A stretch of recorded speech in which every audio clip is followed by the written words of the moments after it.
सालों पहले एक नगर का राजा अपने राज्य में रात को अपना रूप बदलकर घूमता था। वो रूप बदलने के बाद लोगों से मिलकर अपने यानी राजा के बारे में जानने की कोशिश करता और उनकी समस्याओं को समझता था। एक रात जब वह नगर घूम कर आया तो अचानक जोर से बारिश होने लगी। उसने देर किए बिना एक गरीब के घर का दरवाजा खटखटाया। राजा के दरवाजा खटखटाने के बाद घर से एक व्यक्ति निकला। वो एक गरीब किसान था जो अपनी पत्नी और बच्चों के साथ रहता था। बारिश तेज थी तो किसान ने राजा को अंदर आने के लिए कहा। राजा ने घर में जाने के बाद पूछा, क्या आप मुझे कुछ खिला सकते हैं? मुझे बहुत तेज भूख लगी है। वो गरीब किसान और उसका परिवार 3 दिनों से भूखा था और उसके घर में एक भी दाना अन्न का नहीं था। किसान के मन में हुआ कि भले ही हम भूखे हैं, लेकिन अपने अतिथि को यूं भूखा नहीं रख सकते।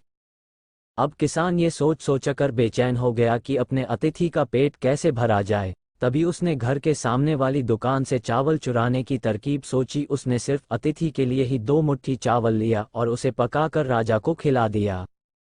तब तक बारिश रुक गई थी और राजा अपने घर चला गया। दूसरे दिन दुकान का मालिक अनाज की चोरी की शिकायत लेकर राजा के पास पहुंचा। राजा ने दुकान के मालिक और उस गरीब किसान को अपनी सभा में प्रस्तुत होने का आदेश दिया।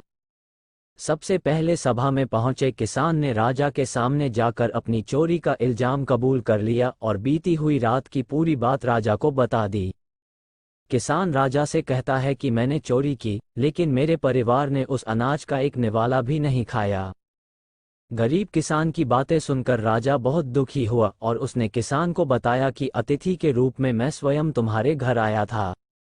इसके बाद राजा ने सभा में पहुंचे दुकानदार से पूछा कि क्या आपने अपने पड़ोसी को चोरी करते हुए देखा था।